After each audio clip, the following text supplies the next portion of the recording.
Bonjour à tous et bienvenue. Je n'ai jamais vu une telle ingérence de la FIFA dans une élection d'une fédération affiliée, en l'occurrence celle de République démocratique du Congo. On peut même parler d'attaque contre la souveraineté d'un pays.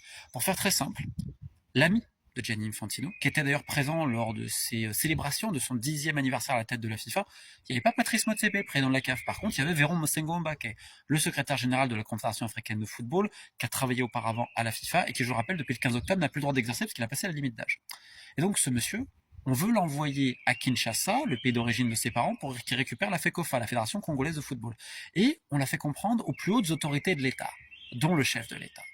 Et donc tout est fait pour que Véron Mosengo récupère. C'est pour ça qu'on a mis le football congolais en comité de normalisation pendant plus de 3 ans. Alors au début, il fallait le mettre. Vous êtes en comité de normalisation, il n'y a pas de souci. Réforme des statuts, de plein de choses. Sauf qu'en fait, ça s'est éternisé, jusqu'à ce que Véron, en gros, soit obligé de quitter la CAF.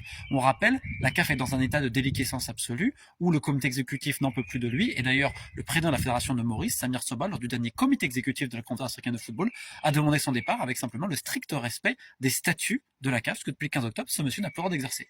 Et là, bizarrement, vu qu'il a plus le droit d'exercer, qu'il doit trouver une porte de sortie, on va enlever le comité de normalisation au Congo en disant, on relance le processus électoral. On a mis pendant plus de 3 ans la RDC ce comité, avec des proches de Véron Mosengo-Omba, ce qui est complètement interdit aussi là-dessus, et ça avait été dénoncé à l'époque par le secrétaire général adjoint de la Fédération congolaise de football, Patou Magenda. Bon, évidemment, on n'a rien dit. Donc on était déjà dans l'ingérence. Et là, aujourd'hui, l'État congolais, on dirait que c'est le choix de la présidence, c'est le choix de la présidence. Ce mercredi, Didier Bundimbu, ministre des Sports congolais, a reçu dans son bureau privé avenue de la Justice, je crois que c'est au-dessus de chez Paul, les présidents de ligue, ceux qui vont voter, les plus importants. Véron est congolais, parce qu'il y a aussi cette question-là. Véron a de citoyenneté suisse. Or, comme vous savez, la constitution congolaise n'autorise pas la double nationalité. Il a un passeport diplomatique congolais pour le moment. Donc non, mais il est congolais, on va trouver une solution. Et c'est le choix de la présidence. Il faut comprendre que ça vient d'en haut. En haut, sauf qu'en réalité, ça vient de la FIFA. Donc ça veut dire que le donneur d'ordre est de Zurich. Si c'est pas une attaque sur la souveraineté, je sais pas ce que c'est.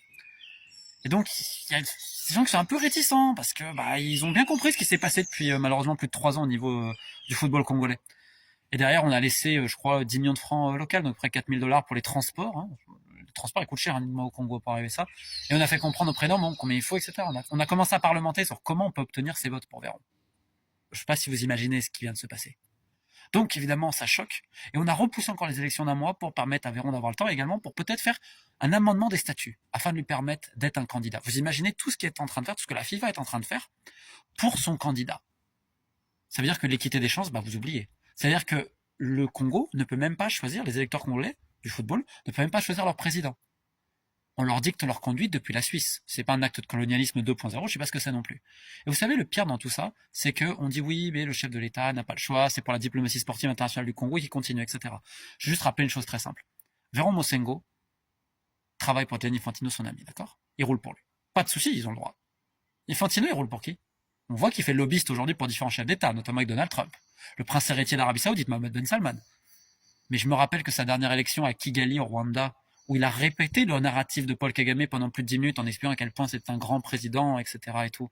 Je me rappelle aussi que le bureau régional d'Afrique de l'Est, on l'a déplacé à Kigali, et que Gianni Infantino et toute la clique de la FIFA étaient présentes à Kigali lors de la rénovation du stade.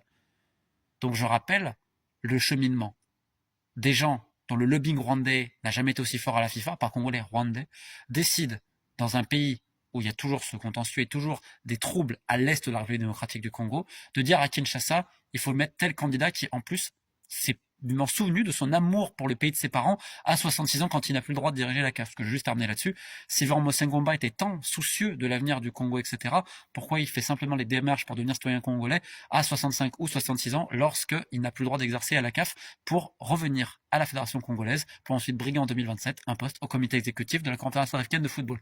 C'est fou le contenu de hasard et surtout une autre chose, à quel point si le chef de l'État laisse passer ça, à quel point aujourd'hui le principe de souveraineté en République démocratique du Congo sera vraiment fallacieux.